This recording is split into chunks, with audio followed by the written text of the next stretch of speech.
Mammoth Beaver Stadium in the background, Penn State campus, Jeffrey Field, the place to be on this championship Sunday. The Big Ten women's soccer tournament closing out in style with two top 10 teams clashing this afternoon, Rutgers and Penn State. This is how we got here. Remember, just the second year for Rutgers in the Big Ten Conference. So that was a monumental win over Minnesota, their first ever in the tournament. Then a clean sheet over Ohio State on Friday. For Penn State, it started with a 3-1 victory over Illinois. They also had a shutout performance during the semifinals over an impressive Michigan team. So here we go, number 1 seed versus the 3rd seed. And we begin with Rutgers. Kobe Shiraka has scored goals in 5 of the last 6 games, including on Friday. Yeah, she scored in the semis in the victory over Ohio State. She leads Rutgers' attack with 8 goals because of her off-the-ball movement and runs in anticipation of service. Nittany Lions, a lot of options to put the ball into the goal. It is a balanced offensive powerhouse between Weber, Schaefer, and Kraus. They account for 26 of Penn State's 42 goals. Kraus, in particular, the sophomore, had the game winner against Michigan. She has 8 goals this season because of her speed and long-range strike ability. Yes, she had an impressive strike on Friday, and there's Britt Ekstrom, the 5th-year senior Eckerstrom, played in all the games except 80 minutes, 7 shutouts on the season. Erica Walsh, 9th season, and she says that this team, considering their earlier loss to Rutgers, they've had this one circled for a while, so really looking forward to it. Erica Walsh and her coaching staff. Mike O'Neill on the other sideline. Not a cloud in the sky, a crisp, cool, beautiful fall day to decide a championship. Wearing the white shirts on their home field, the Penn State Nittany Lions is Raquel Rodriguez, who will distribute. Emily Ogle, number 10, such a big force in the midfield for Penn State. There's Mallory Weber after it, but it's cleaned up by Rutgers.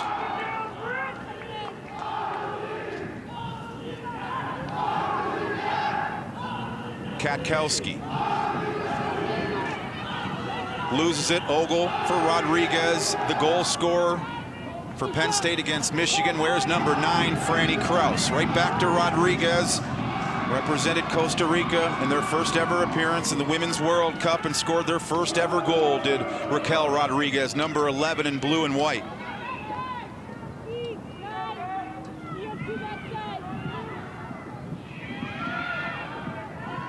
Zogel will turn it back. And Kate, the midfield should be crucial today. It's going to be a complete midfield battle, according to Coach O'Neill.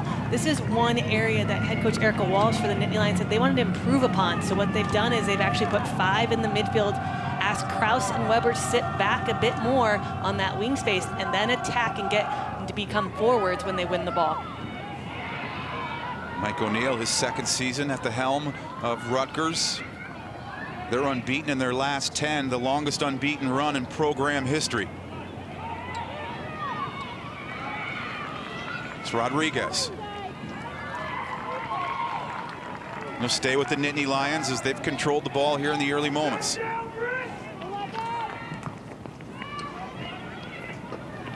Spacing loses to Madison Tierney.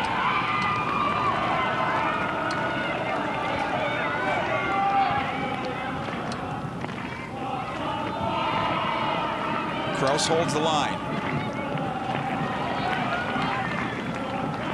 It's Coach Erica Walsh in that victory over Michigan. A match would Michigan had a lot of numbers back around their box, so it was very patient Penn State team that persevered on Friday. That was required. Michigan played a very tactical game, knowing that they were a bit outnumbered in the attack. Wanted to be able to keep the game close and then try to break open, use some fresh legs. Unfortunately, when they did have those moments, they weren't able to capitalize. But Penn State stayed strong to their style of play, were patient, and finally one fell when Franny Kraus struck a bomb from long distance, beating Megan Hins in goal, giving Penn State the victory. She actually threw Elizabeth Ball up top, the defender, as that was her natural position coming into college, but just trying to break through that blanket defense from Michigan. There's Ball, the clearance. Calling for to the midfield, Raquel Rodriguez. She's nicknamed Rocky. Britt Eckerstrom put a name tag on her with that moniker the first couple of days when she was a freshman, and that nickname has stuck with Rodriguez since.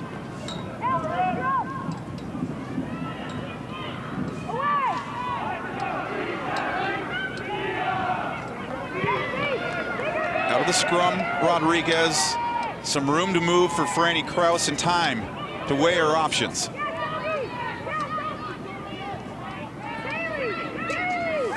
Kaylee Reel missing Rodriguez, but Ball is back.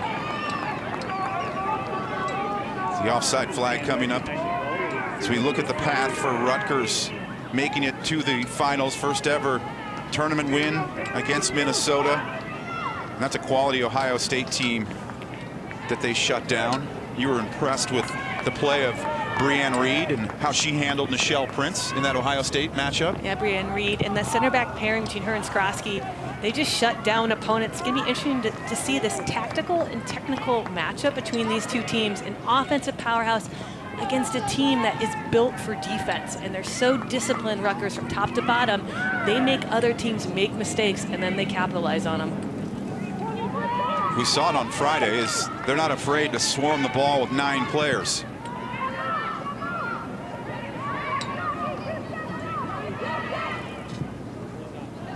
Lobbed over the top by Reel, missing the connection. Imagine the nerves start to settle a little bit now, 5 minutes in. All-time tournament records, 5 titles for Penn State, their last one coming in 2008.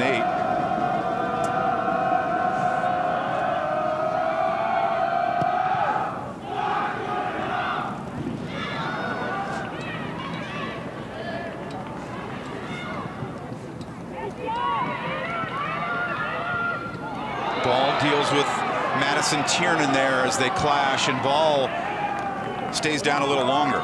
Madison Tiernan needs to be careful. In the last play when her and Rodriguez were going to go for that aerial ball, she actually pushed Rodriguez after the fact, and then she takes a running start. That's just a poor angle to take towards Elizabeth Ball. She wasn't going to win it. She just would have stayed her feet or just kind of get and force the ball out of bounds. That would have been a better decision. But right now, Tiernan's ready to play and a little bit overeager, and that's coming across in her tackles. Rutgers has not lost since September 27th, a 1-0 loss to Northwestern. Feeling so confident, but Penn State rarely loses at Jeffrey Field. Possession wrestled back by Ellie Jean. Mal Weber.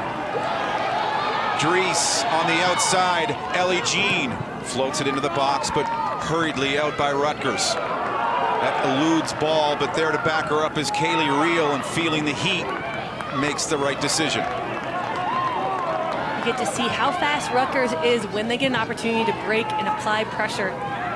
Between Ignacio, Shiraka up top, and Tiernan, they are harassing defensive pressures when they don't have the ball, which makes it very difficult for any backline, first of all, to set play, but it also makes them uncomfortable in every single clear.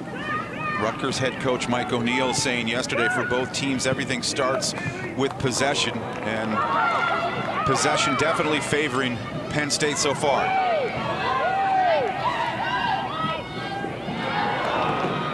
Smith on to Katkowski, such an important piece there in the midfield. Haley Katkowski, number 11 for Rutgers.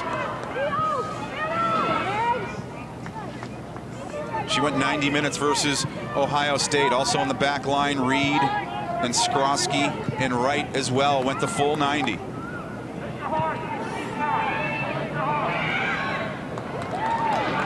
Good composure by Rodriguez to maintain control. Basinger. Dries splashes out wide for Franny Kraus. As Dries gives it a hit from distance, but it's blocked by Katkowski. Now on the follow-through, Rodriguez turning away from congestion. Franny Kraus, good little switch down the far side. And the first corner of the game will be awarded to Penn State. You get to see in that whole entire build-up play how important that midfield is. Rodriguez was setting play, Kraus, the midfielder, was setting play, and from a deeper position, they're launching attacks like this end-line clearance.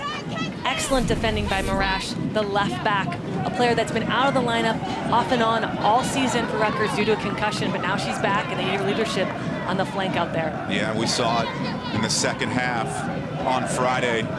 And that victory over Ohio State. There's Rodriguez, takes a deflection. Penn State scores the opening goal.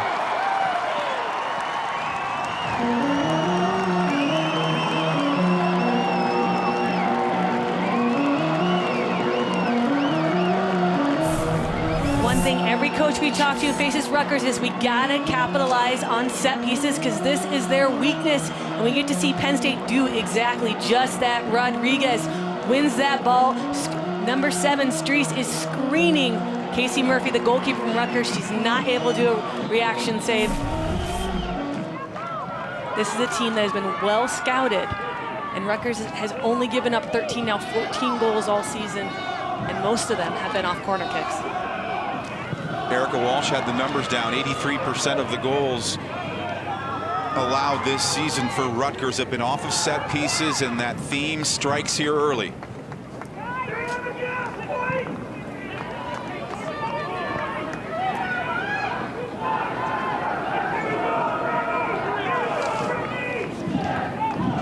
Casey Murphy, the goals against average of .29, covers up so much of that net with her size, but they are able to put one by her off the corner. The Penn State goal scored by Ogle. 7, Elizabeth Ball. Assisted by Basinger. 11, Raquel Rodriguez, and number 23, Nicolette Grace. Goal scored in the 9th minute. Penn State goal So scored Ball by gets the goal. That was assisted by Rodriguez and Grace initially in the 9th minute. hit off the corner by Rodriguez, who carries into the area. Franny Kraus. The waiting arms of Casey Murphy. You get to see another look. An excellent ball by Drees in, but look at the movement and the aggression. It deflects off Elizabeth Ball, who just flicks it on. Her nickname is the Wrecking Ball. Recruited as a forward, excellent in the air. Right there, she just redirects it. She not only provided a screen where Casey Murphy, the goalkeeper, couldn't get to it, she also put it in the spot where she couldn't even save it when she did see it. Cooley ducked down so she didn't inadvertently block it. And the reason why that happened is Rutgers had no aggression on that. They weren't the first one on the ball. It didn't look like anyone even wanted to try to battle with it. They all were on their heels. And to me, that's a team that has been rattled on set pieces and hasn't quite found their confidence yet to deal with them.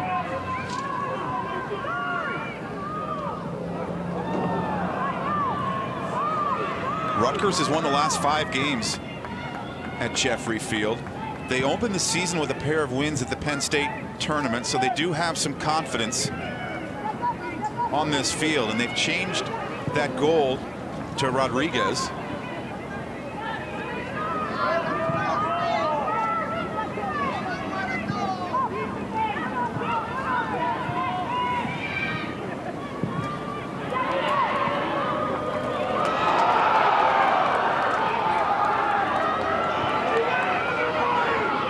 We'll wait for full clarification whether it's Rodriguez or Ball, because it's tough to decipher. There's Franny Kraus. Look at Kraus just dig that ball back, but can't do anything with it. Aaron Smith, she is always game to go forward. She says she doesn't have full control to go wherever she wants. There are limits. It's looped over the top. First time around the penalty area for Rutgers. Eckerstrom dashing out to gather it in. And let's take another look at that goal. Get to see Rodriguez first to the ball. And it is Elizabeth Ball with the deflection. Couldn't tell at first if she just ducked or if she actually redirected it, and she absolutely did. And I think it's the combination of that screen that she was standing right in front of Casey Murphy. She couldn't really see the ball, and then the redirection. There was no way someone like Casey Murphy, who is one of the best goalkeepers in the nation, could ever have saved that.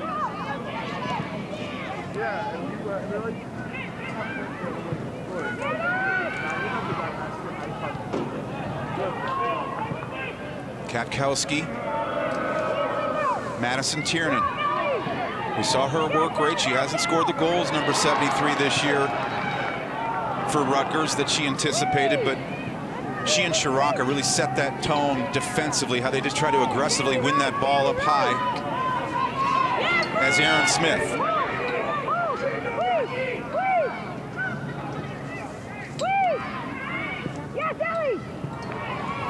Katkowski's pass is intercepted by Ellie Jean. There's Brianne Reed along with Skrosky. That lethal center back pairing for Rutgers.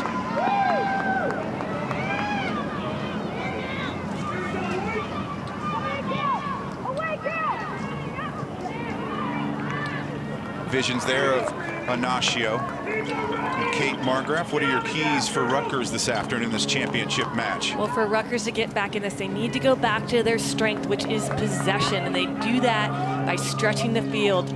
As you'll see right now, they aren't connecting more than 2 or 3 passes. They need to expand, find each other, and everything starts and ends with them in that possession. And that's because they've been losing the midfield battle. They've been outnumbered, but also they've been outmaneuvering. They just don't have the movement that we're used to seeing, and they need to get that back on track if they have a chance of coming back in this game.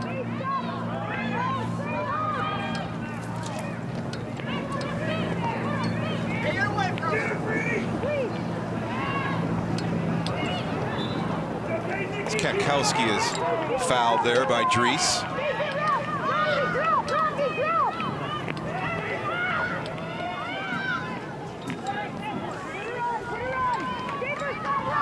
Valiant will bring it in. Mike O'Neill giving some instructions. Darren Smith in the meantime. Curled in nicely by Valiant and watched out by Eckerstrom.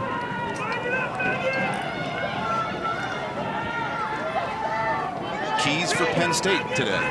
Well, for Penn State, they need to make the simple pass, and you've seen them been able to do that. The last time they played each other when they lost is because they were trying to hit 15, 20-yard passes. This time they need to get numbers around the ball and break down this incredibly organized Rutgers side with tiny passes and then movement off the ball.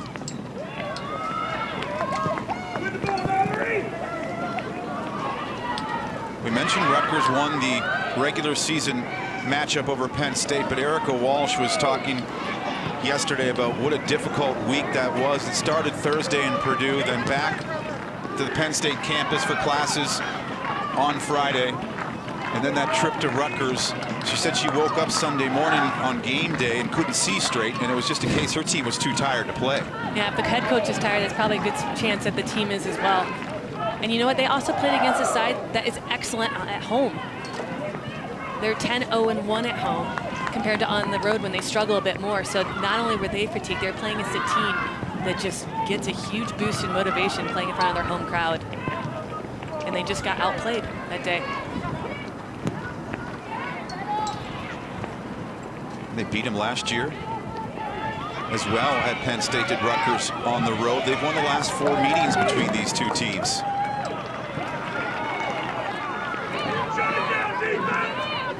A lot of first half success for Erica Walsh's team. Outscoring the opposition 22-4. Really lopsided numbers in important departments.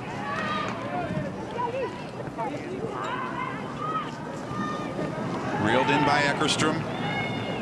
Just under a half hour to go in this opening half championship match of the Big Ten tournament. Next to Kate Margraf, I'm Dan Kelly, our BTN crew. We're all delighted with the weather today. It was warmer on Friday, but not a cloud in the sky, and this is almost ideal soccer weather for the players too, right, Kate? You can run all day in weather like this, especially with that sun. Warms you up a little bit. You can just, whatever tiredness you had from Friday's game, it just goes away because the excitement. Both coaches talked about how their teams aren't as tired as they usually are coming into the Big Ten tournament because they've gotten rid of that game that usually happens in the week and 3 games that make up the conference tournament. Because of that, you're going to see a higher quality game today. Yeah, even if you have the quarterfinals on Wednesday, still wasn't enough time for full recovery. Dries. There's Emily Ogle. running onto it. Ellie Jean maneuvers the cross in, but Rutgers was ready, headed away by Shiraka.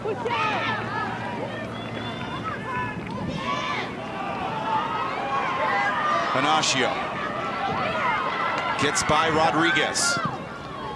A bounding shot from distance.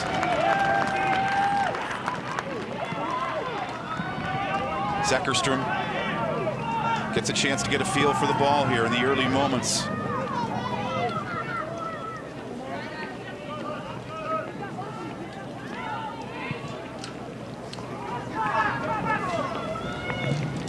Well, for all the latest news, insight, and information on Big Ten soccer, follow soccer on BTN on Twitter today.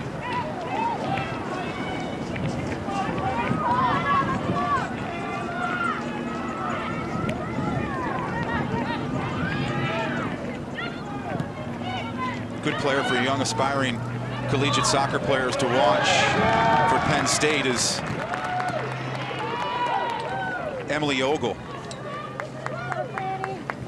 Coach Erica Walsh talking about how she tests very low on everything. It's just her intelligence that opens things up. As this is Weber trying to get the cross in, doesn't, but another corner, and we know what can occur off of corners. So we saw that opening goal for Penn State off of the same corner spot. This is something that Penn State can have a chance to really knock the confidence level of Rutgers. And Rutgers, in contrast, if they can get ahead on it, I think that's going to be a huge boost for them, because this has really been their Achilles heel, defending corner kicks all season long. Dries strikes it. And it was Madison Tiernan who was able to get her head to it first. The second ball, there's Emily Ogle. The captain of the U20s snaps it in. Casey Murphy takes a bump, but avoids any spillage.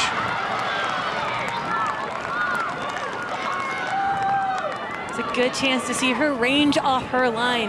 Modern goalkeepers these days are not expected to stay on their goal line, especially those that can come out strong and command the box and grab it and hold on to it between the 6 and the 18. And that was a grab around the 12-yard line. That gives your defense such a boost, knowing that she can come out like that. Means as a back line you can stay higher, and that's a much more difficult ball to thread that needle, cutting down that space when you have a goalkeeper that has that kind of range and mobility. She's got a lot of motivation, the sophomore. Mike O'Neill saying she's determined to be a part of a lot of the great U.S. goalkeepers that we've seen over the years. Just a sophomore, already third all-time in shutouts, as Rutgers now on the counter. Shiraka, perimeter of the area. Rutgers is a little bit off kilter right now. They're holding back. They push their 2 wide forwards in the back. Look at the power there of Schaefer. Makes the turn to escape the coverage from Skrosky. But then you have Ball right there. But to get back to it, they decided to pull their forwards back a little bit into the midfield. And you can see Schaefer. She just picks her pocket, Skrosky. But this is what Rutgers does so well. If the first defender gets beat, they always have a good covering second defender in close distance to clean up and sweep up whatever mess was created. But this is something Rutgers isn't used to doing, is now counterattacking. They build everything with possession, so having a quick break and having to shoot, that's not really their strength anymore. Their strength is trying to get passes and set play from that possession. So once they win it, they don't need to go forward right away. They can go back to what makes them good and connect some passes and build that confidence.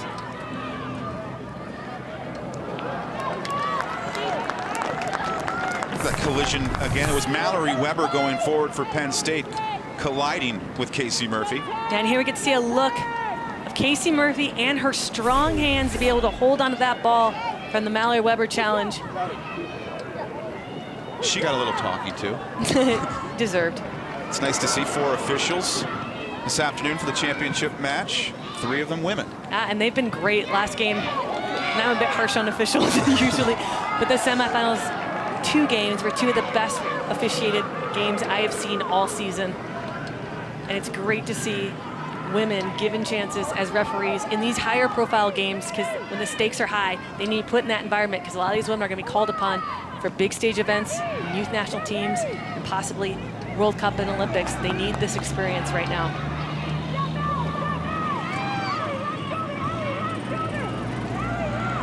Maggie Morash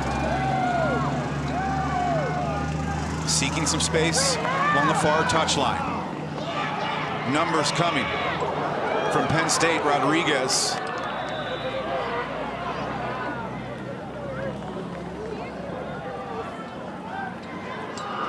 Little championship intensity from Raquel Rodriguez. And she's definitely bringing it today. This is a lot more active than when we saw her on Friday night.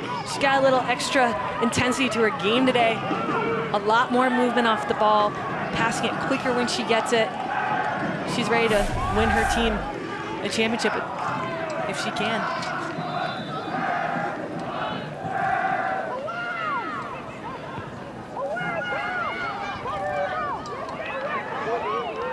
Back to calm things down, Ellie Jean for Penn State.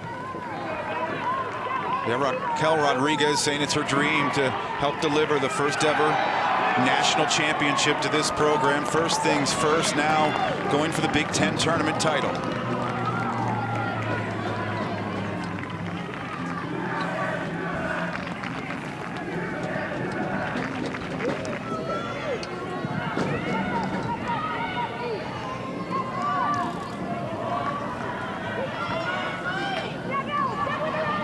Tiernan was trying to lay off for Valiant, recovered by Penn State. Ogle sees she's got some room.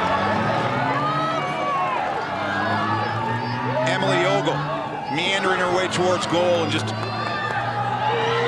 runs into some congestion there, but Rodriguez right behind her, pushes out wide to Mal Weber.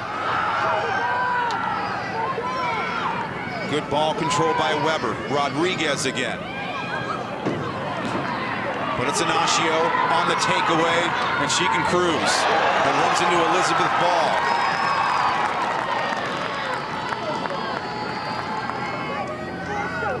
So Weber just slows things down a touch. Pass barely squeaks through to Ogle.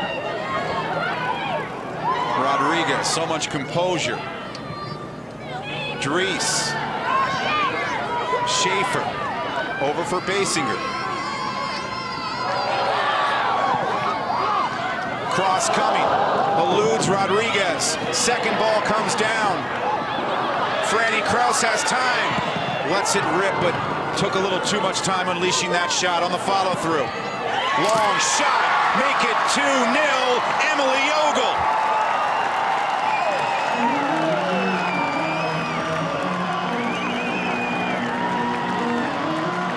The sheer numbers around the ball is what is giving Penn State the advantage, not only in the run of play, but also on the scoreline. A sustained attack with multiple players getting opportunities because they're in great offensive shape. First, Franny Kraus gets a deflection. It goes to Emily Ogle, who has that first touch, touches it into space, picks her head up. That buys her feet enough time to get that excellent placement, plant foot pointing into the far post. And she beats Casey Murphy. Both goals so far, Casey Murphy has had no chance of stopping the goalkeeper from the Scarlet Knights. And Emily Ogle making an impact on the scoreline. She is a player that isn't the fastest, isn't the strongest, doesn't have a ton of goals, but she might be the best player on the field today. And that's what Erica Walsh said was the problem in their loss against Rutgers. She humbly said it was a bad coaching decision, and the placement on the field that's a big piece they didn't utilize in the right place that day. And Ogle makes her impact felt, making it 2-0 for Penn State. Substitutions for Penn State, number 12, Charlotte Williams replaces number 23, Nicolette Grace, and number 5, Elliston there, the defensive work. 14, As Charlotte Williams also onto the pitch for Penn State. Some fresher legs here for the final 20 minutes of the opening half. Even though that attack didn't work, that's already better from Rutgers because the sheer number of players involved in the attack. Before their midfield, before that second goal went in, that midfield will be sitting back a little bit too much. They're having two defensive mids to try to deal with Penn State's attack. But when they're on the ball, they're not then leaving that spot and going forward. And that lack of numbers is what's hurting them trying to build and possess out of the back. So we look at the goal one more time by Emily Ogle. You get to see it. She's trying to get her feet right, takes a little hop, and then she does. Anytime you're around the 18, though. Eckerstrom off the line, and it was a good idea because Colby Shiraka was steaming in. That's the beauty of Colby Shiraka. She always anticipates service, and then she times her run accordingly. She's so rarely offsides in that moment when you see a lot of other forwards that would get a little too eager. But Britt Eckerstrom, in an advanced position from her goal line, was able to come out and kick that away to safety.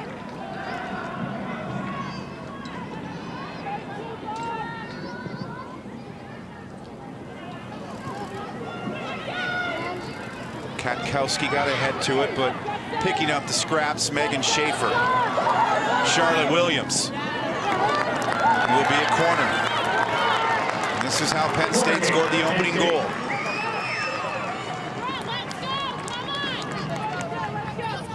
And this is something for Penn State to score 2 goals early. This is a Rutgers team that's only allowed 6 goals coming into this game, tied with BYU and West Virginia for the fewest in college soccer. Ogle has the most recent. She'll strike it into the penalty area off the corner, but again, it's been Tiernan. Good in the box defensively, knocks it away. Franny Kraus from distance. Doesn't get through. But Penn State stays behind the ball.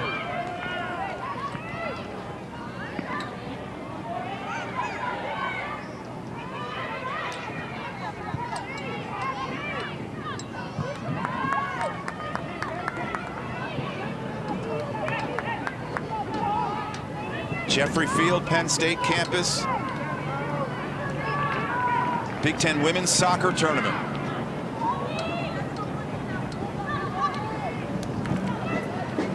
Basinger. Charlotte Williams, she's got those lightning quick first 2 steps, does number 12 in blue and white.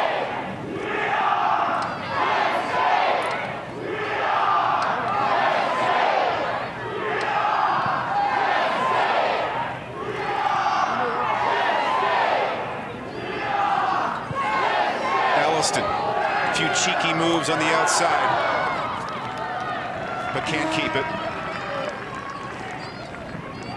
Penn State Army warming up the atmosphere.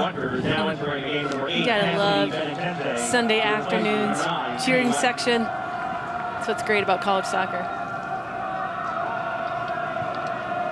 So Benedente in for Wright. Benedente is a possession-style player. She likes to get the ball, play off one another, and keep it. That's something Rutgers is trying to find as their possession game, something that they usually have against most opponents, but haven't been able to find it yet today.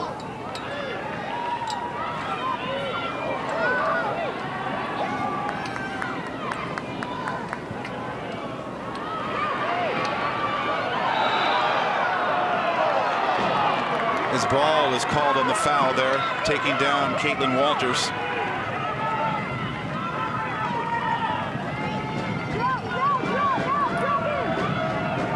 Readying for this free kick, under 15 minutes to go in the first half.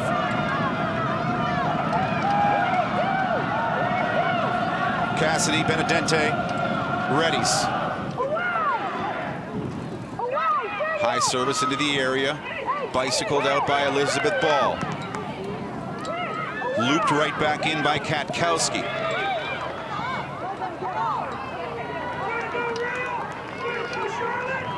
Will come out. Prager a little overzealous. Anything surprise you so far, Kate, besides these 2 quick goals from Penn State, scoring against a team that doesn't allow a lot? Rutgers likes to stretch teams with their movement and their possession, but I think that's what's happened to them. Penn State's imposed their will, they've outnumbered them in the midfield, and they got that edge with that goal, and they just haven't taken their foot off the gas since. Schaefer, Williams, Franny Kraus. Clever little turn, left-footed shot. Murphy doesn't secure it, but parries it aside. Another corner coming. Corner kick, Penn State. Substitution for Penn State. Franny Kraus, so good on the wing. There's a little bit of something on that ball. The spin of that took a weird bounce when it went up to Casey Murphy, but she was in a good position to block it out of bounds.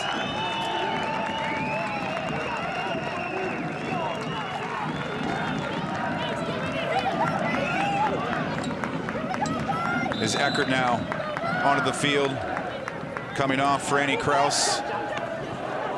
Murphy gets a paw to it, and her defenders brush it out of potential trouble. Maddie Elliston. There it's Tiernan showing her defensive prowess on the takeaway.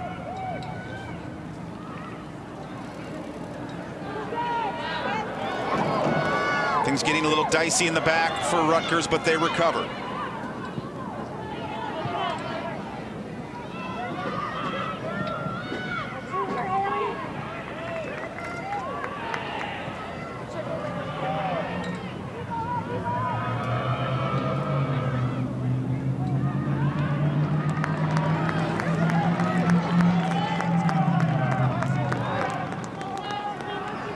Ball and Ogle have scored for Penn State, putting Mike O'Neill's team down 2-0 here in the opening half. Mallory Weber trying to shirk loose into the area, goes down, no call. Yeah, that's not a call for me. At all, Reed, I think, is one of the best center defenders there is in the game. And if she gets beat on that first touch, she's strong enough to clear out the second one. But the referee did not like that challenge at all from Mallory Weber. That's the second time Weber's collided with Casey Murphy. Yeah, I think Weber's just trying to get into the game a little bit, but just being a bit reckless, a bit clumsy. Look at the excellent tackle. That is all ball. And here you got Mallory Weber.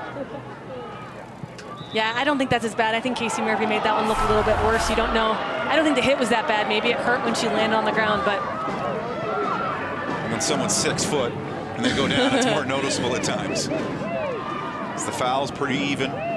That's exactly what the match official signaled, that she got all ball in the penalty area, so no call.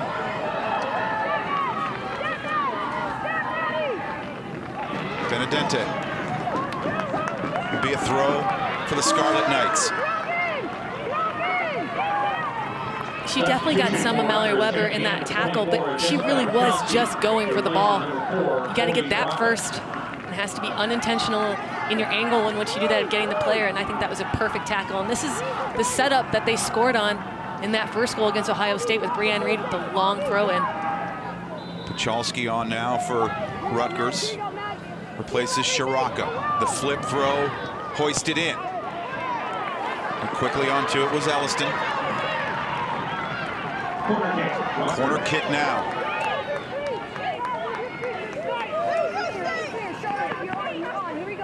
We mentioned this 10 match unbeaten run for Rutgers, their longest in school history. They've only allowed 3 goals over those 10 games, so a little bit shocking to see them concede 2 in the opening half.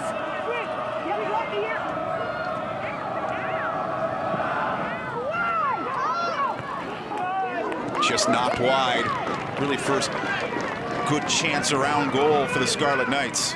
Yeah, she was kind of wide open. There was no one really challenging her, but she got harassed just enough in her lead up to miss hit that. You got to see Brianne with a little push off. She beats her defender. That was a well-placed ball. That was a good opportunity for Rutgers. So Brianne Reed gets the first good goal scoring chance. Weber still ready to attack with Charlotte Williams. Pass off target.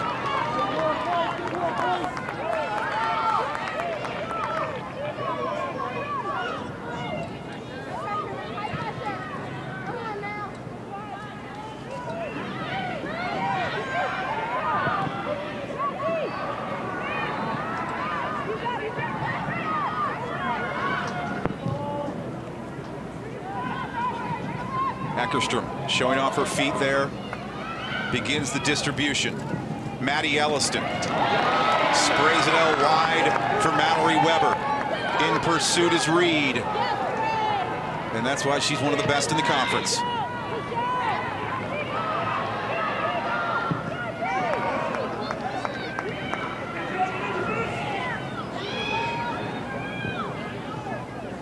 say it's her body position for Reed that you like, the positioning. Yeah, body position is something you can use if you're compensating for a lack of speed, but she has excellent body positioning, critical footwork when she has to turn, and then add the speed to it, as well as a physical dimension where she's strong core. She's able to win those battles that you saw right there without being clumsy in her approach, so she doesn't give up a lot of fouls that way.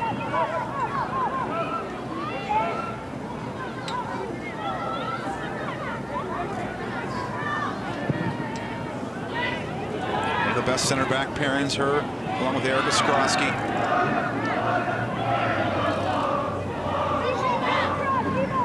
Benedente. Be a throw for the Scarlet Knights. Under 8 minutes to go in the opening half.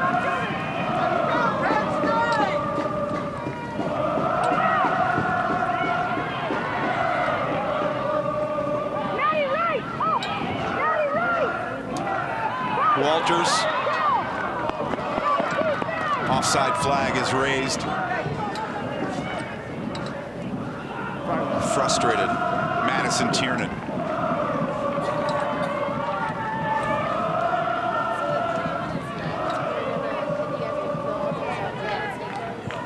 A record of 14-0 when the Nittany Lions strike first, and they've done it twice here on their home field.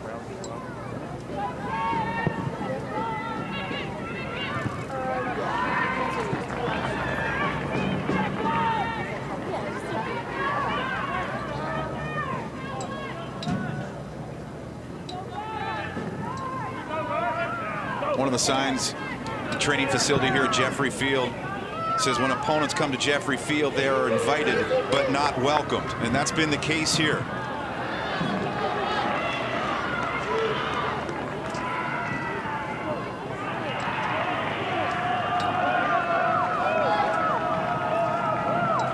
We've seen the exact opposite of this game almost a year ago. You and I called the game where it was Penn State versus Rutgers, and Rutgers honestly had the run a play, controlled the ball, and Penn State did not have an answer.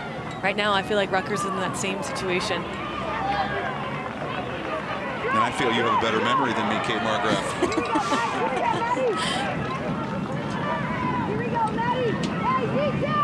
Reed will bring it in, making the slow trot into the area. Madison Tiernan.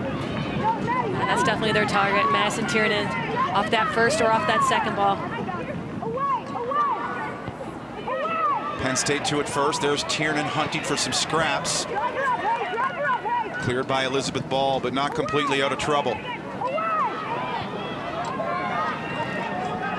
Finally, it's Ogle.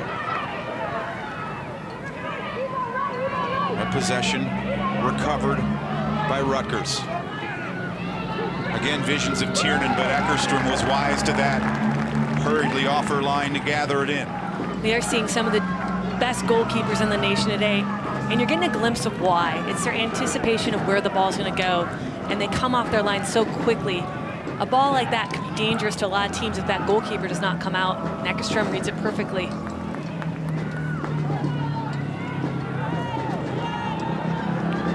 Pass intended for Charlotte Williams.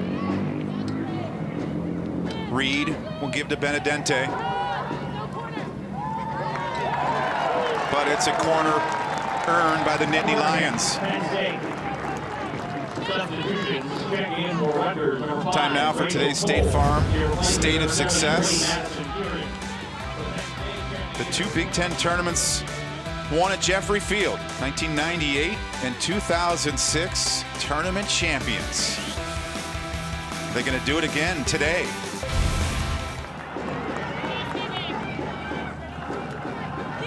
Well-flighted ball. Murphy gets to it. Can't hang on to it. And a foul called in the area will come out.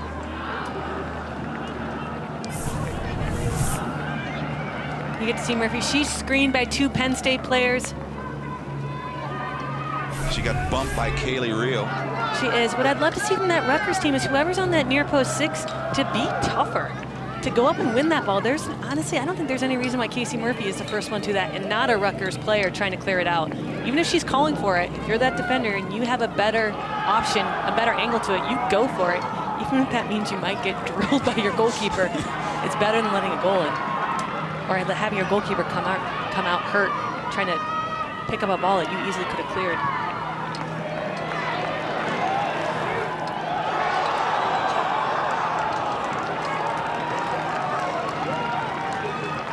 Taylor Campbell Phipps on the field for Penn State now.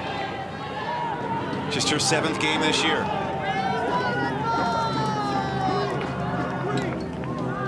Ogle will line up the free kick.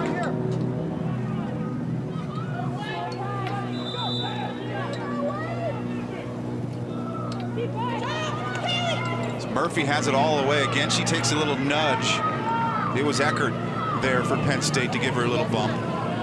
But there's too many times that we've seen right now against Murphy. I know they have so much confidence in her, but where's that defender with that runner that's either A, shielding the goalkeeper from getting hit, or B, just in that picture right behind him just because they got beat in that little bit of an individual duel in a race to get there first. We haven't seen that in the 3 times that she's gone up for the ball, and she's been hit every single time.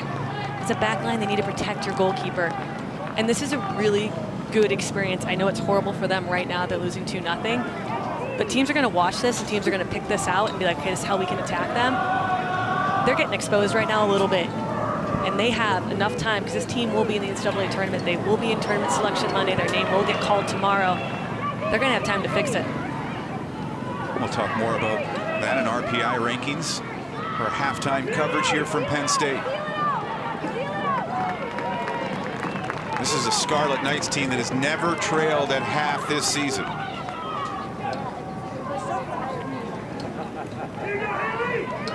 So it will be a different team talk for second-year head coach Mike O'Neill.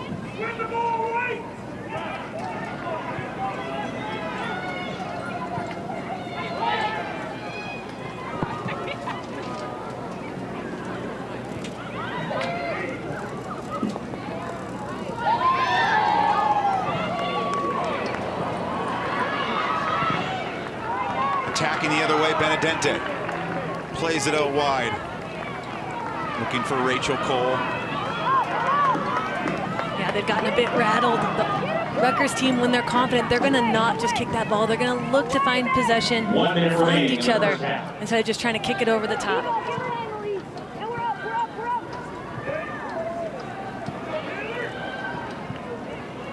Reed back for Rutgers, spins out. Be a Nittany Lion throw, down to 42 seconds to go in the half. Ball and Ogle have scored for Penn State. This championship match.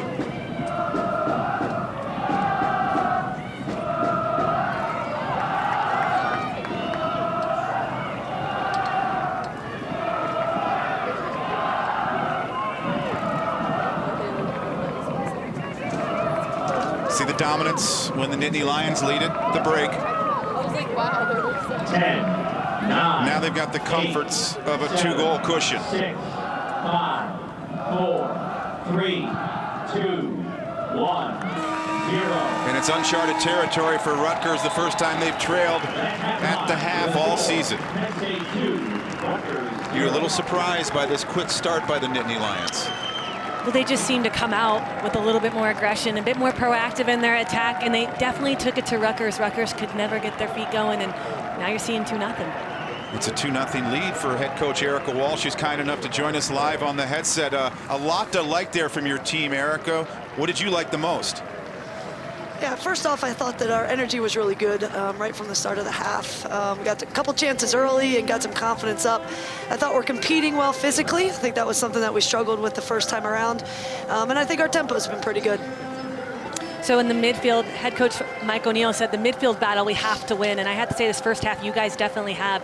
Is that because you changed your system and the way you play, putting more midfielder players in there? Yeah, I think that our midfield three's done a nice job, and I think our wingers have done a nice job of coming back and helping us on the build. I still think we can be a lot more patient in our build-up, swinging the ball a few more times and keeping possession. A couple bad giveaways, but overall, I thought the possession's been quite good. Erica, thanks so much. Good luck the rest of the way. Thank you. So Erica Walsh and the Penn State supporters loved what they saw during the first half of play. They wanted to score off of set pieces. They wanted to get to the goalkeeper of the year, Casey Murphy. They did both. Scoring off of an opening corner, Ogle also added one. Nittany Lions lead 2-0 at the break. Welcome back to the Penn State campus. About ready to start the second half. Mike O'Neill, the Rutgers head coach, is kind enough to join us. And Mike, what was the message to your team at the break to get them back into this game? Yeah, we have to keep the ball. I don't think we put together more than 2 passes at a time. So, you know, we need to keep it. We need to make the field really big, and we need to make them run a bit. And the message was, if whoever scores the next goal is going to win the game. Coach, a tough first half. Who are the teammates and who are the personnel that is going to turn this game around for you guys, be that emotional leaders and be able to put the ball in the back of the net? Well, we have great leadership. I mean, from the 2 center backs. I mean, starting with Casey, the 2 center backs. I mean, we're looking for Madison and Colby up top. But it's, you know, we haven't played our best. And we're down 2-0, and we know that. So we've got 45 minutes to change it. Thanks, Coach. Thank you so much. And the favorite quality of talking to Mike O'Neill is he has a calmness about him, so you know there's no panic coming from the head coach. Yeah, he's a very calm individual, mild-mannered, but also pretty joyful. He was so excited for this game when we spoke to him yesterday. And, you know, this is actually, it's a tough struggle right now. You have a chance to win the Big Ten championship, and you're losing 2-0, but what a great opportunity. Imagine the comeback this would be if they're able to pull it out. Yeah, he said it. He told his team whoever scores next is going to win this game. It'll be a giant switch in momentum at the Scarlet Knights. Can find the goal. Rodriguez. One of the best first halves we've seen her play in a while. Much better than we saw her, more active than on semifinal Friday. And she's a leader for this Penn State team, and when that type of leadership comes out on the field and plays with that much hustle, that much energy, that's contagious for everyone else around. And away we go. Second half of the championship game for the Big Ten tournament title. Haley Katkowski's pass is intercepted. Shiva. Rodriguez navigates to Ogle. There's Franny Kraus. But the takeaway from Ignacio.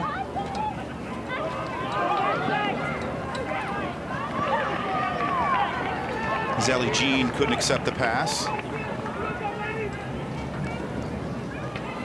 So we look at the Nittany Lions and compare their numbers along with Rutgers when they met back on October 18th. And they're finding their right form at the right time. That was a bit of inconsistency in the way they were coming out to play. And a lot of that is they were just trying to figure out their personnel. Head coach Erica Walsh told us, like, hey, listen, we were trying to have Ogle and Rodriguez, one be the attacker, and then they come back and in the middle of a game and they keep switching their positions. And then they realize that it's just better if Rodriguez takes that attacking center mid role and Ogle, who's an excellent pivot, loves to distribute the ball, sits back a bit. Visions there of Shiva. They just couldn't make the connection.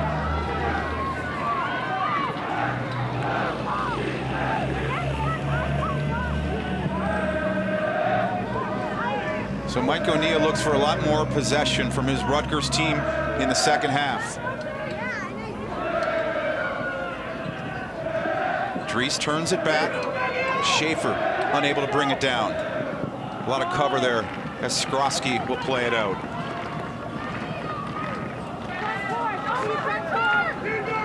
Big Ten Defender of the Year, number 3, Skrosky for the Scarlet Knights.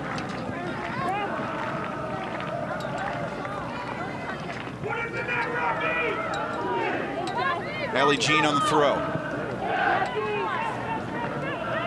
Well anticipated by Smith. Probing for the turnover, and she comes up with it. Franny Kraus. Ellie Jean the cross. Rodriguez is there. Nudges it over for Schaefer, but that heavy first touch, and she is unable to get a shot off.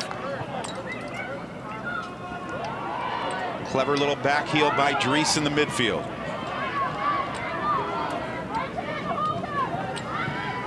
Rodriguez.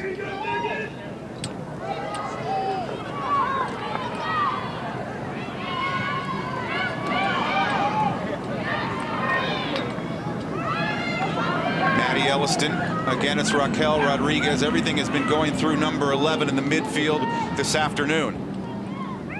Yeah, in order to break down this excellent Rutgers side, they need people in the midfield, if you're the opponent, that can turn.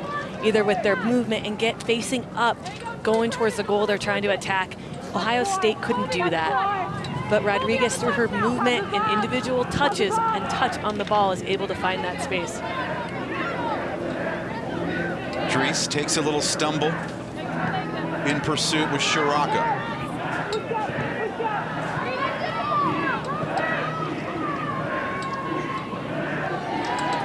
Attacking with speed is Inacio, but able to elude her is Emily Ogle.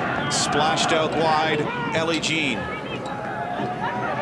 Schaefer the little push, and she's called for it.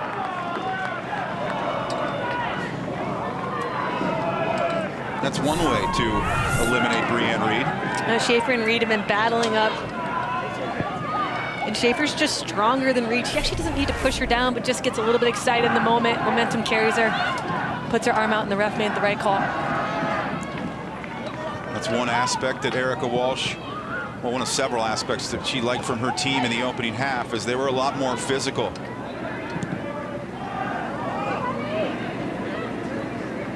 And oftentimes she calls for her team to switch sides. But playing this Rutgers team, she wants to see the double switch sometimes. Yeah, left to right and right to left. And that's a credit actually to Rutgers, believe it or not, because that means they're so well organized that the only place to attack is where there's space, and that's always on that opposite side. But they want to catch them in the middle of transition, trying to switch from their back line from right to left and how they line up, and do that quickly with two double switches.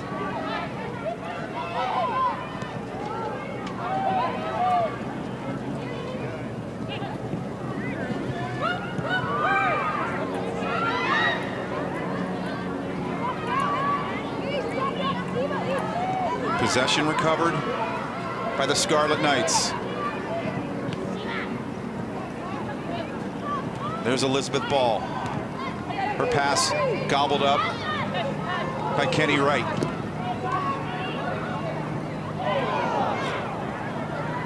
As Wright takes a little bump, slow to get up off the grass for Rutgers.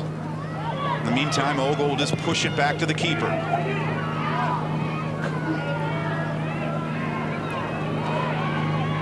85th straight start for Haley Katkowski in the midfield for Rutgers.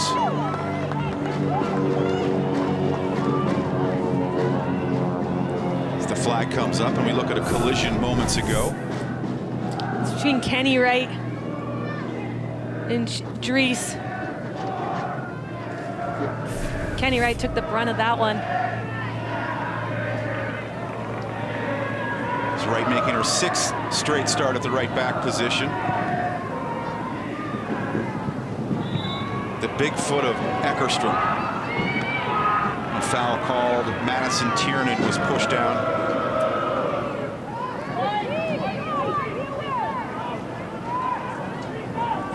Tiernan scored versus Penn State last year.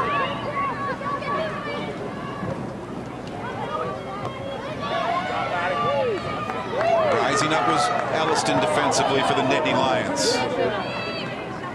They're playing for a championship this afternoon on the Penn State campus. Ball deals with it defensively. Further shot up the field by Raquel Rodriguez, hunting for it. There is Schaefer, Casey Murphy. The turnover. This is Shiva. The secondary wave coming, but the cross unable to get through. That's what head coach Mike O'Neill is talking about. That right there. They win the ball over. They pass it once. They pass it twice, and they're trying to combine that third one, and it goes straight to a Nittany Lions player almost every single time. Maybe taking a page out of the Nittany Lions book and just connecting small passes instead of trying to hit that line-changing pass going from midfield to forward, because Ogle, the defensive center mid for the Nittany Lions, is in perfect position to pick that off. Dries spots Maddie Elliston. The perimeter of the penalty area.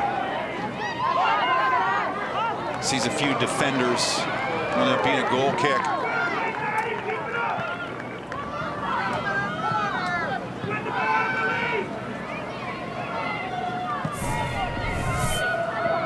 Look at this 1v1 duel. And if I'm Rutgers, I'm not going to want to give up any corner kicks. Kenny Wright with an excellent tackle on Edison. And it ends up being a goal kick.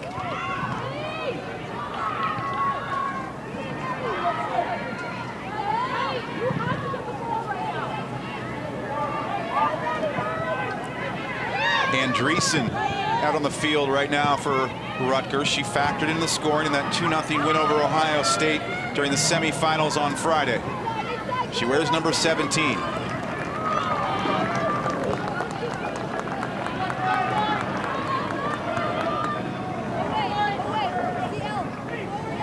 Take a look at the season resume for these Nittany Lions along with the Badgers.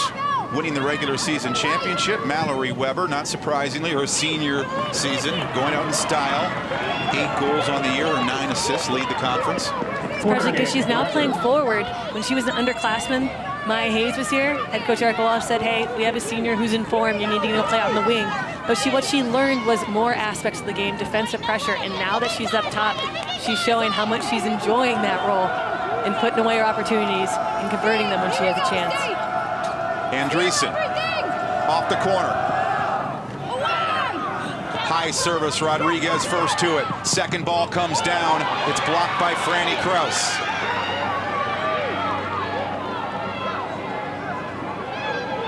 Dashing down the near side, Kaylee Reel.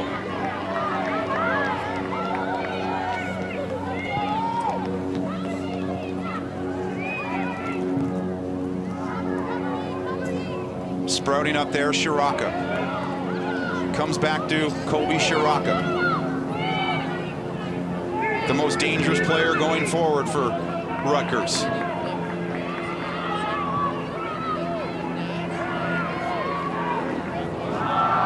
Aaron Smith blows a tire, but quickly back up to keep possession, but now turns it over. Shiva. Good anticipation out of the back by Wright to break things up, and here comes Kenny Wright. She's got options to her right and left. The long hit, first timed, a little high from distance. That's already better from Rutgers. You're getting to see them build it out of the pack, switch. You know, Aaron Smith, the right back, had fallen on it, but then they're able to regain possession and be a bit more calm. It was Ignacio with that attempt.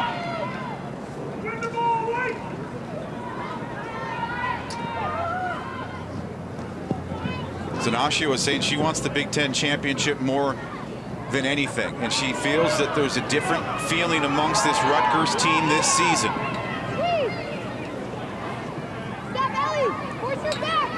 But challenged here against the 9th-ranked Nittany Lions, down 2-0.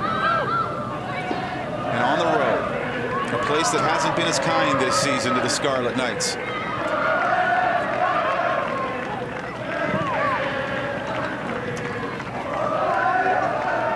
Looking for Andreessen.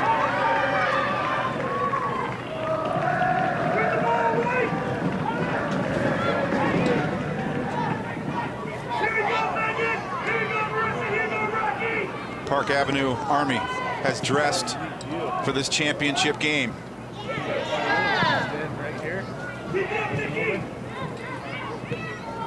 Calmed down by Ogle. Ball's pass filters through to Rodriguez.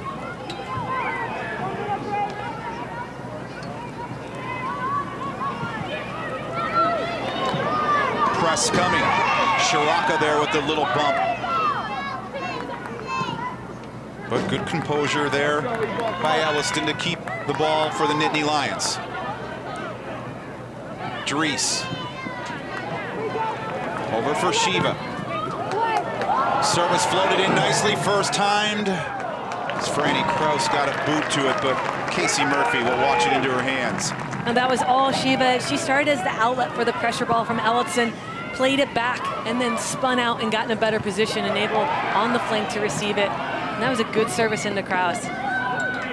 That's a player head coach Eric Walsh talked about. It's like, how do you play against a team that's so well organized, likes to stretch the field, but you can't find those passing channels? She's like, you need to play players like Shiva and Williams and Rodriguez. They like to find that pocket.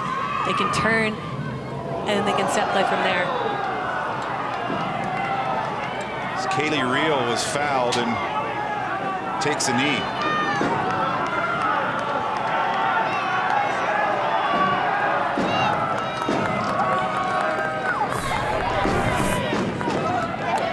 Bouncing ball going in the back, which is always so difficult. Your defender, you know, you're going to come out Madison Tiernan needs to be careful. That's the third foul we've seen her do. She had no intention of winning that ball. She is lucky, in my opinion, that she did not see a yellow on that. Agreed, especially after that second look. And it happened right in front of the Park Avenue Army, the supporters for the Nittany Lions. So we heard some shouts as well from the crowd. Yeah, that's not unusual from your supporting fan club to kind of harass you as a player, make some comments that aren't always so nice to hear. And sometimes as a player that can fire you up and you become a bit more aggressive. I wonder if that's what's happening. I think some of their venom there was directed towards the referee. So Mallory Weber back on, replaces Raquel Rodriguez. So Rocky will get a little breather. And that'll push.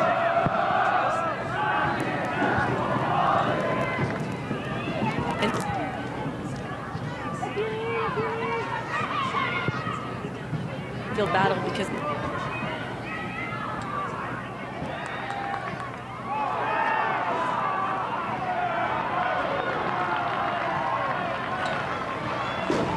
so a little chippy the last couple of minutes. Yeah, the referee's gonna have to blow their whistle on one of them, try to get the game back in hand.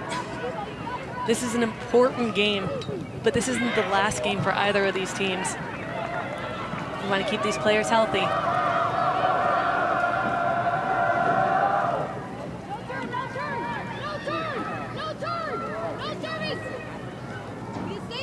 You hear the message, don't let her turn, don't let her turn.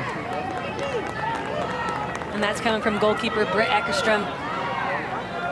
The leadership that she brings and also her ability to organize. Head coach Erica Walsh says that many times she's hoarse after games because she's talking like that, like what you just heard all game long. She had some energy even running onto the field prior to the game. It's fast.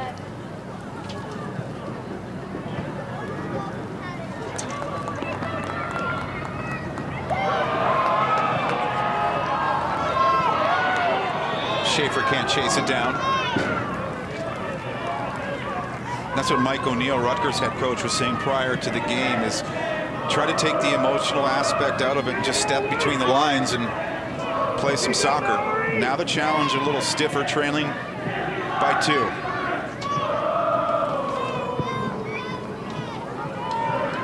Under a half hour to go.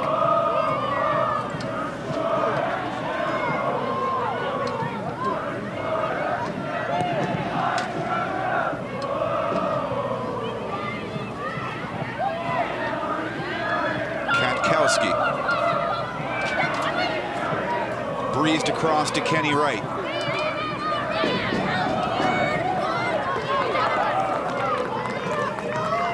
Look at the tournament bracket.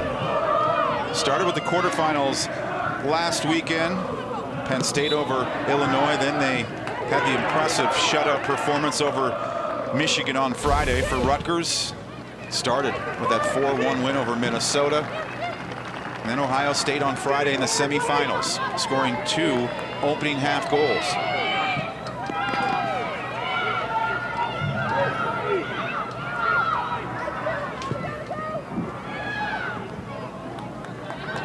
Looking there for Tori Prager, but it's Penn State the other way. Ogle ahead for Schaefer.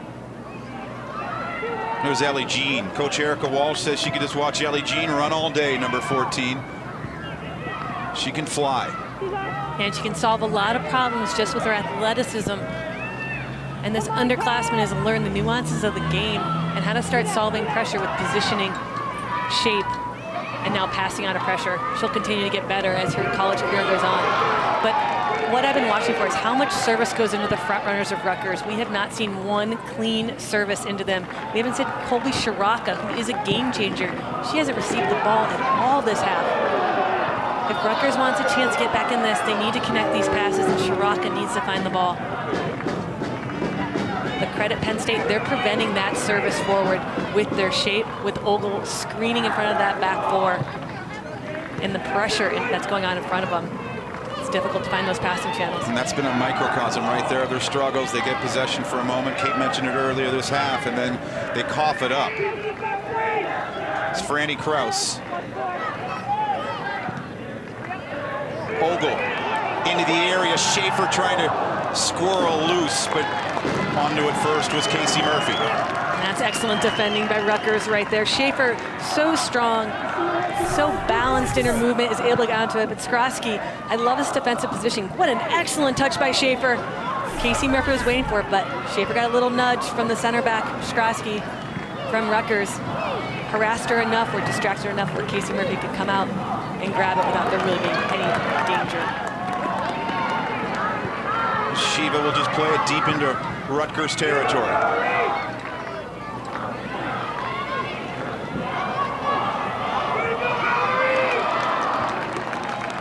Yeah, Kenny Wright trying to do something. Under 17 national team player, came in as a freshman, won a starting spot at left back.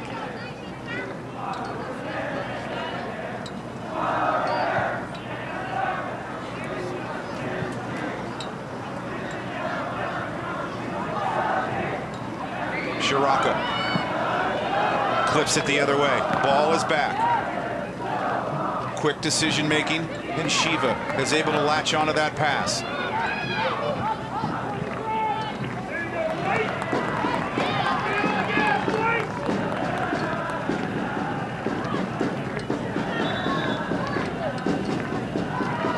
Making Mallory Weber move back a little bit as she had inched forward on this throw.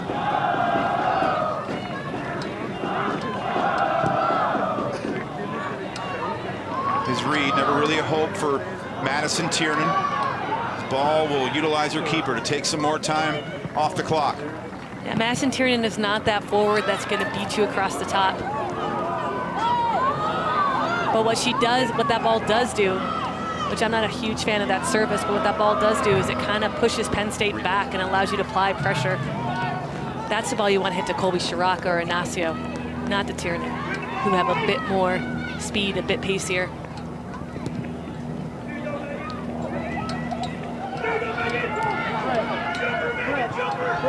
Skrosky.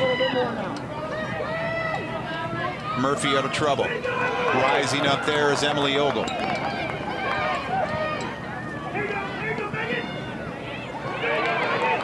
Good shield by Schaefer. Hands on to Mallory Weber. As Weber from the ground to Schaefer and able to direct it near the frame. Get to see the strength of Schaefer finding Mallory Weber. The recovery speed of Reed goes for the ball. Those two have been battling all game long. Schaefer. Drees with the attempt, doesn't get through the traffic. Just safely played out by the Scarlet Knights. Substitution time. Well, Rutgers has only given up 6 goals this season, make it now 7. The majority of them have been off corner kicks. We get to see a rattled Rutgers side getting pinned in their own half. And then Emily Ogle takes the touch into the space where she get her feet right and able to hit it far post. The entire first half was all Penn State. Here comes Aaron Smith. She likes to get forward. Checking some options. Sees Katkowski over her right shoulder. Numbers back though now for Penn State.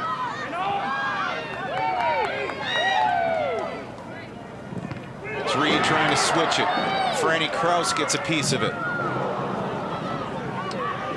But overrunning it was Eckert.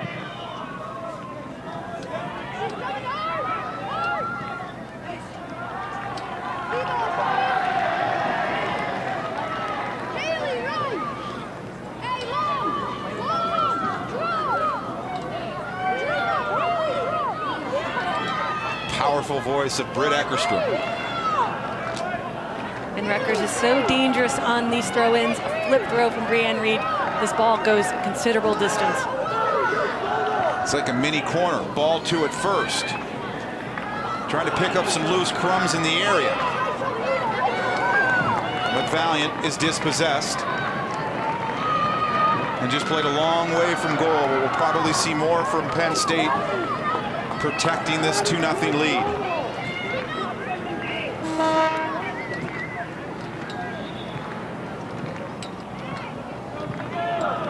The Rutgers supporters have traveled well. They're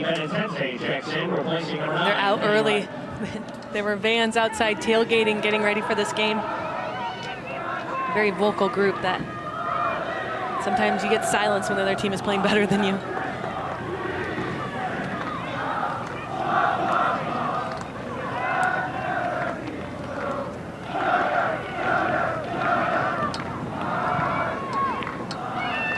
Jean. Kraus couldn't bring it down.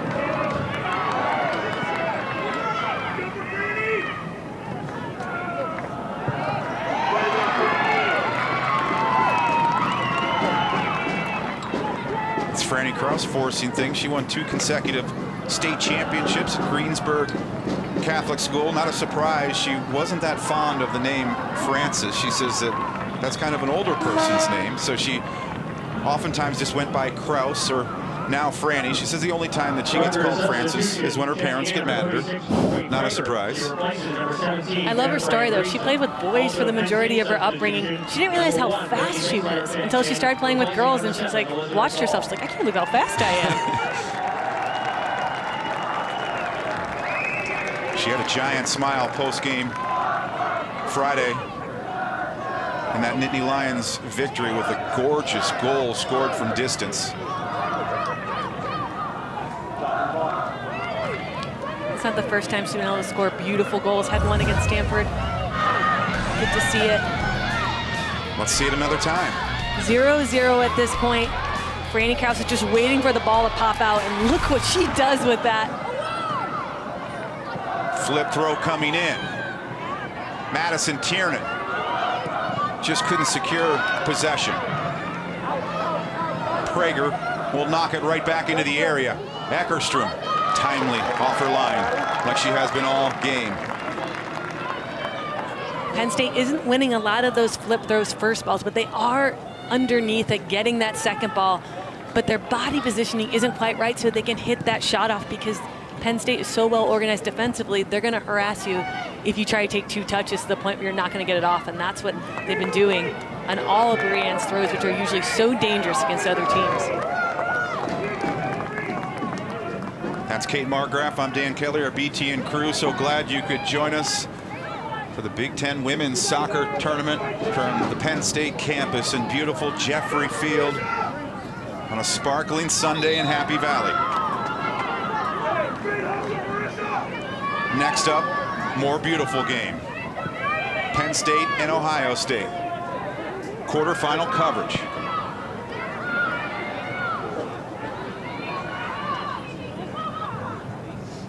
Former Rutgers women's head coach Glenn Crooks on the call, along with Chris Doran. Katkowski swarmed by numbers. It's Mallory Weber out of the dust with possession. On the follow-through, Kraus trying to get a shot, but a great recovery by Reed from the ground to begin the attack for Rutgers.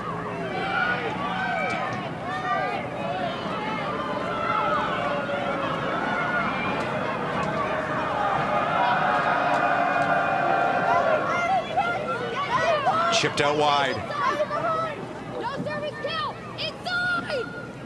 Skrosky jabbed out by Kaylee Reel.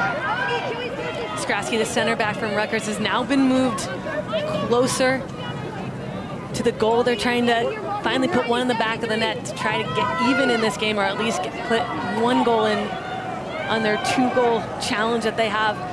She's excellent in reading balls that are crossed and off balls on the throw-in. Hoisted in by Reed. Will be a corner. So it was directed out by Maddie Elliston.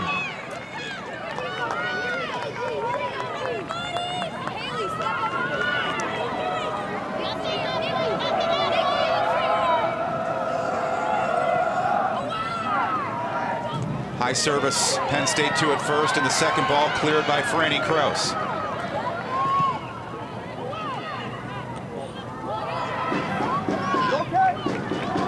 Be a goal kick. Corner kick, Rutgers. Or rather a corner kick. Surprise, surprise. And Rutgers is going to have to strike here soon, starting to run out of time, facing a 2-goal deficit. Whipped in by Valiant. Rising up first to greet it was Emily Ogle, cleared away. Sharaka, the glancing header. Skrosky takes it end line, across the face of goal. As Valiant was there. Offsides. Offsides. This is the right center back from Rutgers who's now been moved up. I actually don't know what the call that was. I don't think that was offsides at all. But you're getting to see what happens now that Rutgers went over the end line, is what we're hearing from our excellent camera and staff, the behind the scenes people. But you're getting to see what happens when Rutgers is down. They're now making some formation changes, trying to do something to change the outcome of this game.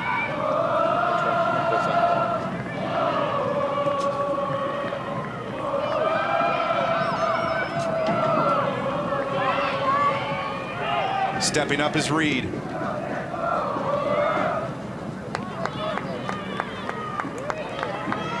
Never really a chance there for Madison Tiernan to catch up to it. Well, we move from the women's to the men's soccer tournament. 3 of the 4 quarterfinal matches already completed.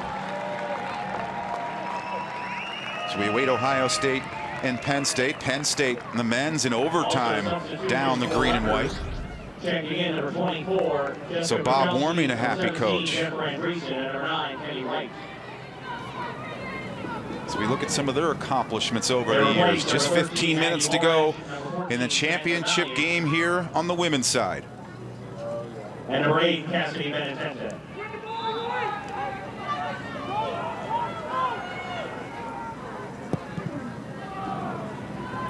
So some newer legs subbed on for Rutgers. Cool little back heel by Skrosky. Madison Tiernan tries to make the turn.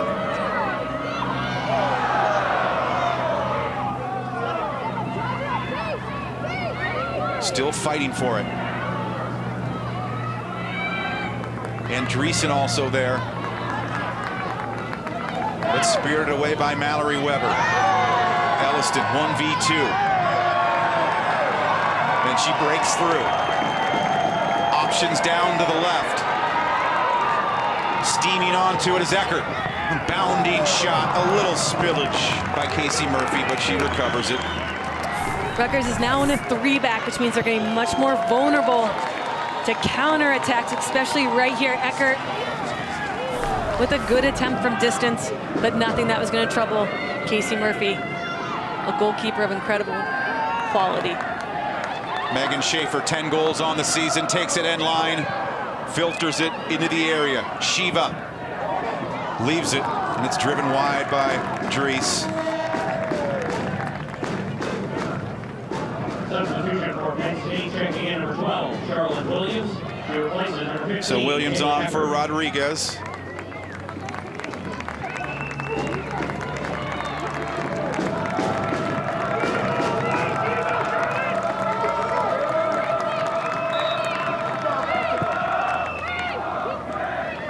Supporters starting to smell a championship here on the Penn State campus.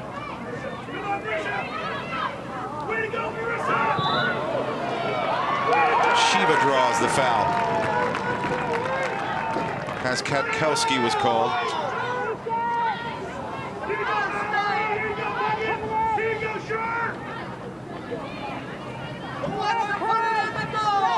Nicolette Dries plays it square over for Ellie Jean.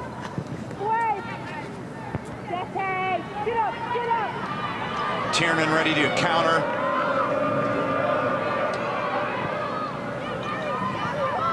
Had the option of switching to Pacholski. Went to the more congested side, and emerging with it is Charlotte Williams.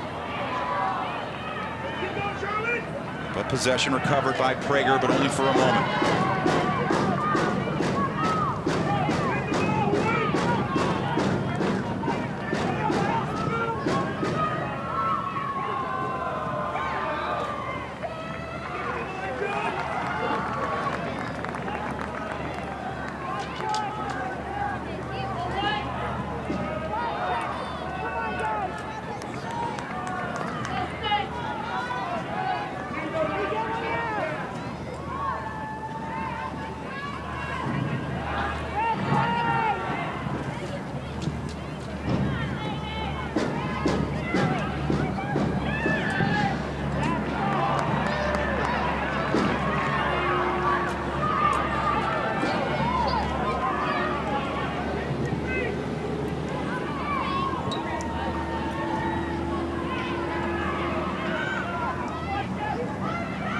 More desperate times now for Rutgers.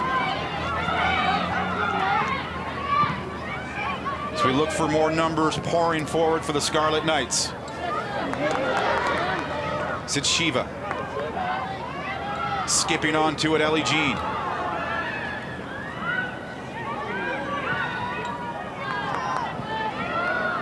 Nickel Dries. Out wide to Mallory Weber. Inching in closer in the area. Chested towards the goal by Dries as she took that pass from Weber. Yeah, Weber puts her hand up like, sorry. That wasn't really anything a good easy ball. But Weber is playing against Reed, who isn't giving her the end line, and that was really her only chance, unless she's going to spin it back and go the other way. Service coming. Pachalski was nearest as we look at the Penn State chance again. You get to see this, Mallory Weber. Actually, she's going against Kenny Wright, actually, and Dries just tries to do something. A little shoulder pass. After that line drive pass. So 10 minutes to go.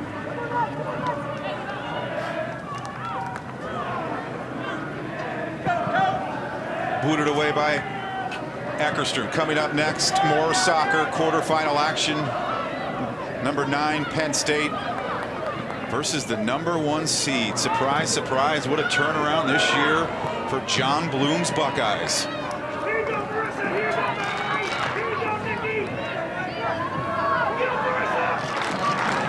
Shiva. Perhaps forcing that pass a little bit. Andreessen reads it. Well brought down there by Ogle.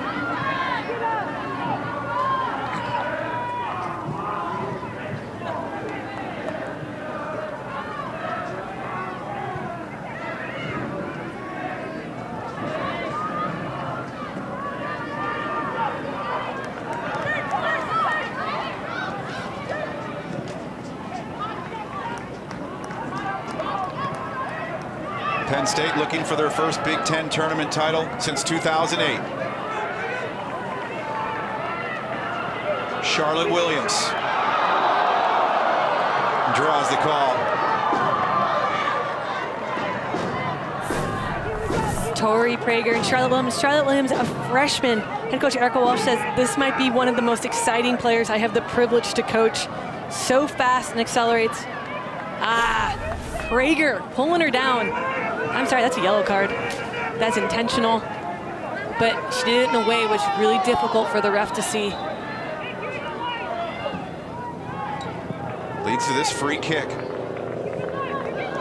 Weber misses it, but catches up to it. Had the option of Shiva. Jabbed out by Reed.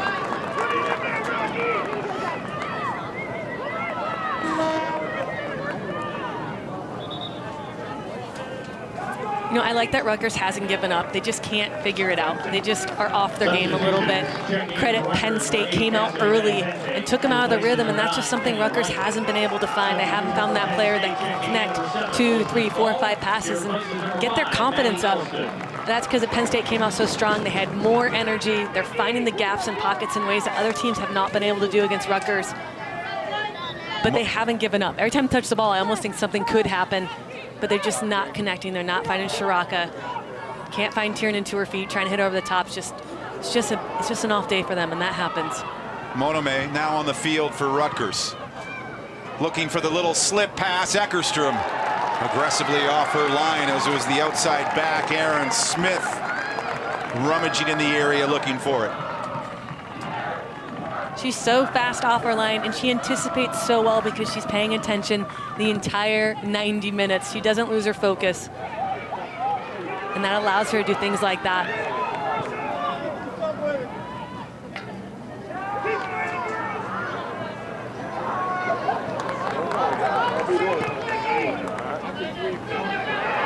Off the back of Schaefer. She gets the call.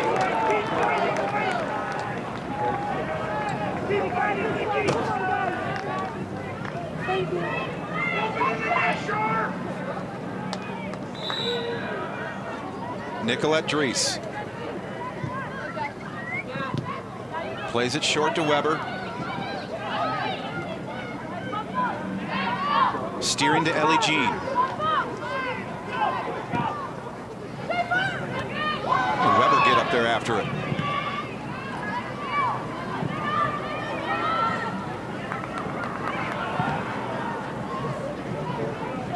Andreessen moves the attack forward. But it's the freshman, Real, out of trouble. She's had a good game today. Shiva. And that touch just got away from her. The captain Skrosky the other way, shedding defenders. The flag comes up.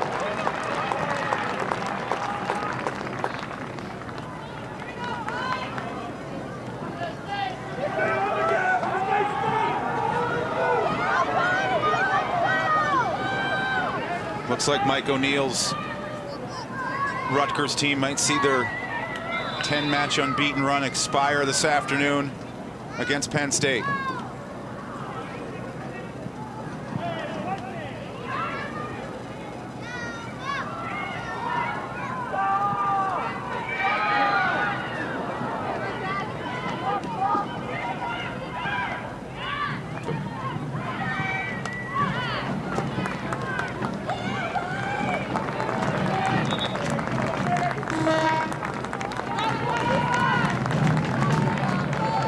Substitutions for Penn State. Kraus Checking in number 10, and Emily Ogle back She in. replaces number 23, Nicolette Dries.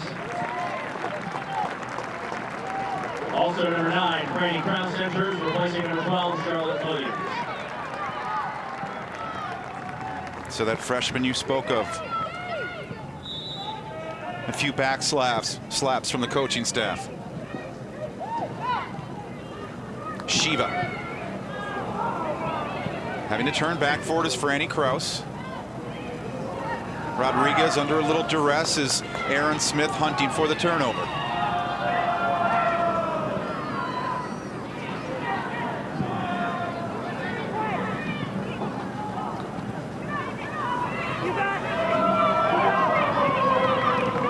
Reed out of the back.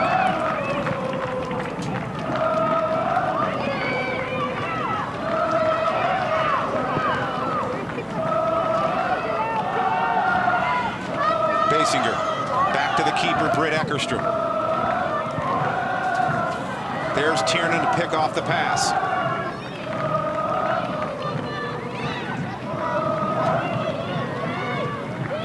Fake by Tiernan, now launches it into the area. Quick hit, and we have life. Thy captain, Eric Skrosky, puts Rutgers to within one.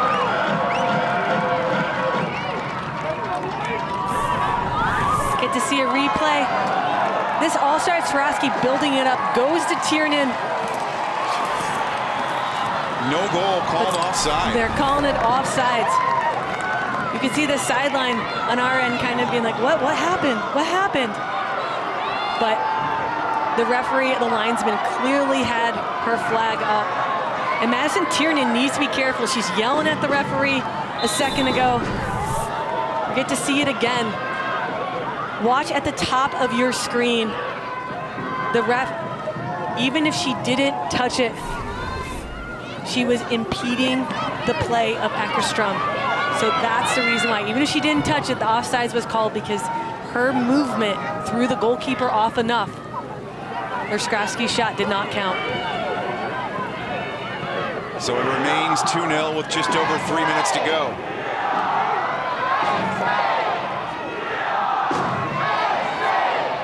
You know, that would have been a great goal, but she was offside from the minute. Look, she's offside from that position right there. So it doesn't matter what happens now, even if she touches or doesn't touch it. She impedes the play. It interferes with Eckerstrom's decision-making ability with her positioning. That's the right call, as Franny Kraus in the midfield spots Schaefer over to her right.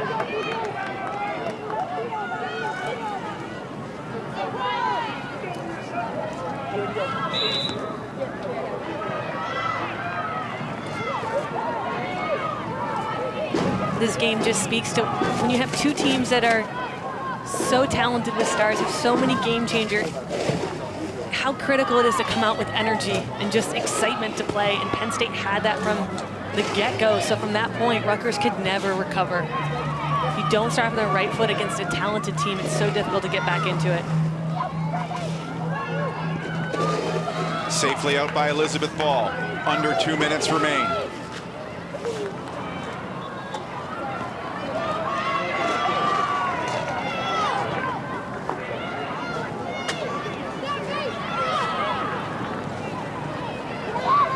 Second try, Basinger. Nudged out by Shiva.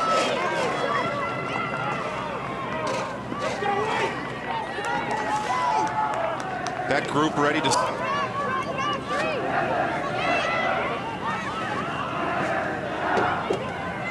Flipped in by Reed.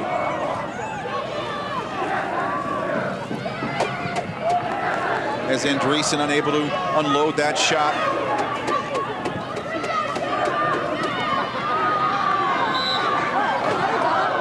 As Pacholski goes down, and the call is granted.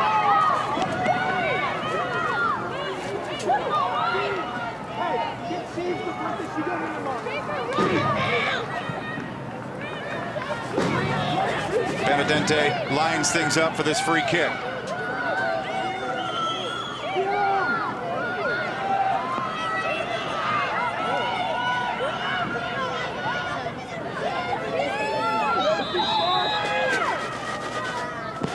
One minute remaining in the second half. Tiernan was nearest for Rutgers. There's Shiva. Just takes it to a safe place. And an even safer place out of bounds.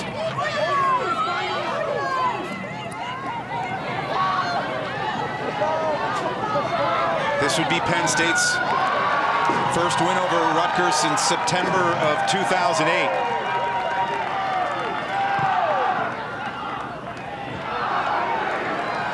And speaking of 2008, that's the last time Penn State won this tournament.